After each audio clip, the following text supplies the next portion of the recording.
दोस्तों, कभी आपने सोचा है कि 3 मीटर की हाइट पे कितना केजी लॉस होता है? या उसको अगर हम लोग दूसरे तरीके से देखें, हॉरिजॉन्टली 3 मीटर की लेंथ में कितना लॉस होता है वाटर के प्रेशर में? आपके अपने चैनल इंजीनियरिंग पंडित में स्वागत है। आज हम लोग इंटरव्यू के बारे में डिटेल में बात करेंगे। एक फायरमैन से या एक फायर टेक्नीशियन से क्या क्या सवाल पूछे जा सकते हैं और कई प्रकार इस प्रकार के उपयोगी प्रश्न अन्य जो है प्रतियोगी परीक्षाओं में भी आ सकते हैं।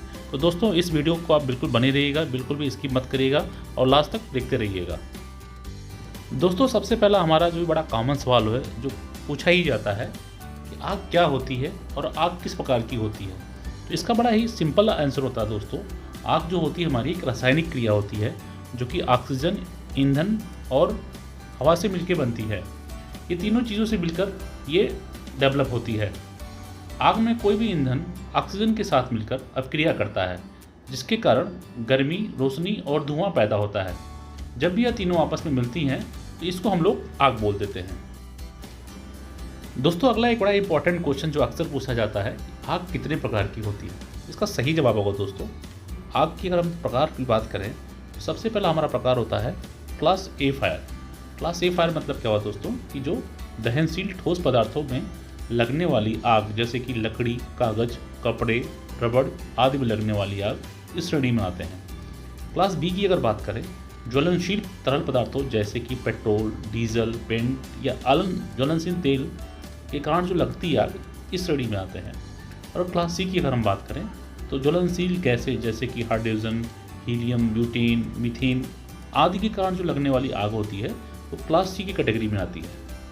दोस्तों, क्लास डी फायर की अगर हम लोग बात करें तो दहनशील धातुओं का इस्तेमाल जहाँ होता है वहाँ और उन धातुओं जैसे कि मैग्नीशियम, एल्युमिनियम और पोटेशियम आदि में लगने वाली इस श्रेणी में आते हैं। इलेक्ट्रिकल फायर की अगर हम लोग बात करें तो आग के इस प्रकार में क्लास डी के बाद क्लास ई की जगह इलेक्ट्रिकल फायर आती है, जो आग बिजली के कारण और बिजली के उपकरण जैसे कि कंप्यूटर, ट्रांसफार्मर या बिजली के पैनल्स आदि की आग इस श्रेणी में आती है। लेकिन ध्यान देने वाली बात यह है, अगर हम बिजली की सप्लाई और उपकरणों को हटा दें तो आग का प्रकार ए, बी, सी आदि जलने वाले पदार्थ के हिसाब से हो जाएगा और हम इस पे उसी प्रकार का फायर एक्सटिंग्विशर्स इस्तेमाल कर सकते हैं। तो अगला इंपॉर्टेंट क्वेश्चन होता है, फायर सिस्टम में यूज़ होने वाले एक्सटिंग्विशर्स कितने टाइप के होते हैं? इसका सही जवाब होगा दोस्तों, सबसे पहला हमारा जो होता है वो होता है वाटर एक्सटिंग्विशर्स। आग बुझाने के मामले में सबसे ज़्यादा प्रयोग इसी का होता है। अगला होता है फोम एक्सटिंग्विशर्स, जो कि पेट्रोल, डीजल या अन्य ज्वलनशील पदार्थों में लगी आग को फोम एक्सटिंग्विशर्स के माध्यम से बुझाया जाता है। फोम एक्सटिंग्विशर्स का इस्तेमाल क्लास ए और बी की आग बुझाने में करते हैं। दोस्तों, अगला हमारा होता है पाउडर एक्सटिंग्विशर्स। ये एक ऐसा एक्सटिंग्विशर होता है जिसका इस्तेमाल आप कई रूप में कर सकते हैं। वैसे इसका मुख्य उपयोग इमारत के भीतर किया जाता है, जहाँ पर आप किसी अन्य तरीके से या एक्सटिंग्विशर्स का इस्तेमाल नहीं कर सकते। वैसे इससे आप लकड़ी, पेपर, कपड़ा, बिजली के उपकरण, तेल या अन्य ज्वलनशील पदार्थ में लगी आग को भी आगू काबू कर सकते हैं। इसका उपयोग हम ए, बी और सी तीनों के लिए कर सकते हैं। अगला होता है दोस्तों हमारा कार्बन डाई एक्सटिंग्विशर्स। इस तरह के एक्सटिंग्विशर्स का इस्तेमाल आमतौर पर जहां बिजली के ज़्यादा इस उपकरण हो या किसी कंपनी के सर्वर के रूप में लगी आग को बुझाने के लिए किया जाता है। इसका उपयोग बी श्रेणी की आग के लिए भी किया जा सकता है। दोस्तों, अगला हमारा जो एक्सटिंग्विशर्स होता है वो होता है वेट केमिकल एक्सटिंग्विशर्स। ये हमारे खाने के तेल से लगने वाली आग को बुझाने के लिए ये सबसे उपयुक्त एक्सटिंग्विशर्स होता है। अगर ठीक तरीके से इस्तेमाल किया जाए तो यह काफ़ी प्रभावी होता है। इसको ए और बी श्रेणी की भी आग बुझाने के लिए इस्तेमाल हम लोग कर सकते हैं। दोस्तों, अगला क्वेश्चन पूछा जाता है, स्प्रिंकलर सिस्टम क्या है और ये कितने प्रकार का होता है? इसका सही जवाब होगा, स्प्रिंकलर आग बुझाने का एक ऑटोमेटिक सेंसिटिव फायर इक्विपमेंट होता है जो एक फिक्स कर दिया जाता है और इसकी खास बात यह होती है यह खुद फायर को डिटेक्ट कर लेता है और अपने आसपास लगे आग को भांप लेता है और तुरंत फायर फाइटिंग के लिए सक्रिय हो जाता है। अगर हम लोग कलर कोडिंग के हिसाब से इस स्प्रिंकलर की बात करें तो सबसे पहले हमारा जो होता है ऑरेंज कलर का होता है। इसका प्रयोग जो होता है छोटे प्लेसों के लिए, जैसे कि हमारा किचन हो गया या हमारे छोटे मकानों में किया जाता है और इसका इंस्टॉलेशन वहाँ होता है जहाँ पे इसकी टेम्परेचर जो है 57 डिग्री सेंटीग्रेड तक पहुँच सकता है। यानी कि दोस्तों, ये हमारा जो ऑरेंज कलर का होता है इसका 57 डिग्री सेंटीग्रेड तक टेम्परेचर पहुँचते ही या इसका रूम का टेम्परेचर जैसे ही होगा वो स्प्रिंकलर फट जाएगा।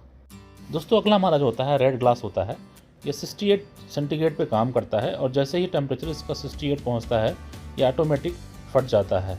और दोस्तों इसका प्रयोग जो होता है जनरली जितने भी हमारे एवरेज हाई राइज बिल्डिंग या जगह होती है ज़्यादातर इसी का प्रयोग होता है।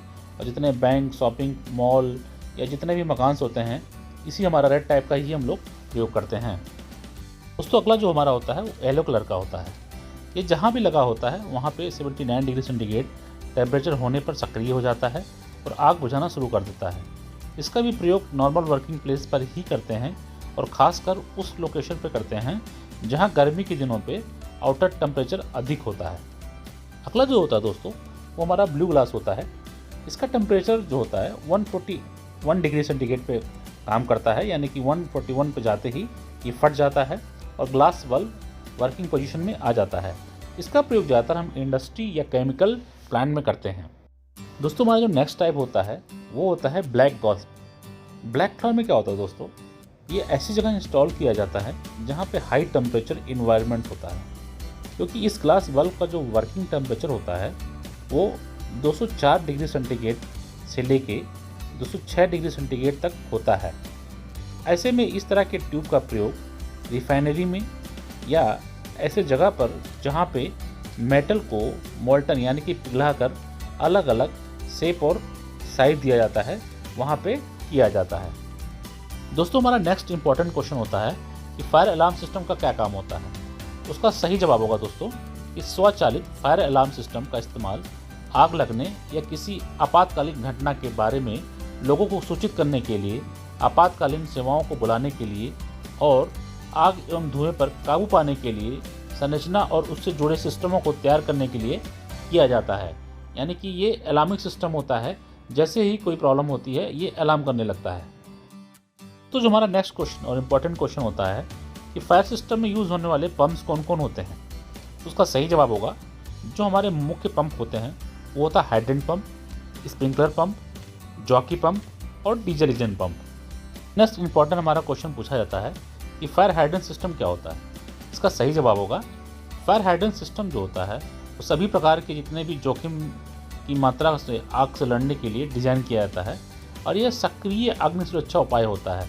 यह आग लगने की स्थिति में पानी को तेज़ी से प्रदान करने के लिए बनाया जाता है और सबसे पहले जो हमारा पंप चलता है वो हाइड्रेंट पंप ही चलता है। इसके लिए हम लोग एक स्पेसिफिक कट इन और कट ऑफ प्रेशर रखते हैं। वो डिपेंड करता है कि बिल्डिंग की या हमारी जो भी प्रीमाइसेस है उसकी हाइट या लंबाई कितनी है। क्वेश्चन जो होता है कि जो फायर होज पाइप की लंबाई क्या होती है, उसका सही जवाब होगा उसकी जो स्टैंडर्ड लंबाई होती है 7.5 मीटर, 15 मीटर, 22.5 मीटर और 30 मीटर की होती है। दोस्तों हमारा जो अगला इंपॉर्टेंट क्वेश्चन पूछा जाता है कि जो हमारा फायर होज रील होता है इसकी स्टैंडर्ड लंबाई कितनी होती है। इसका सही जवाब होगा इसकी जो स्टैंडर्ड लंबाई होती है 20, 25, 30, 36 और 40 मीटर की होती है। दोस्तों ये वीडियो आपको कैसी लगी इसको कमेंट सेक्शन में कमेंट करके ज़रूर बताइएगा।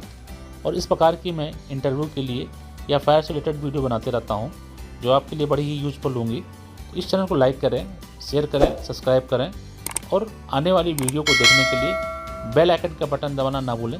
नमस्कार दोस्तों, धन्यवाद।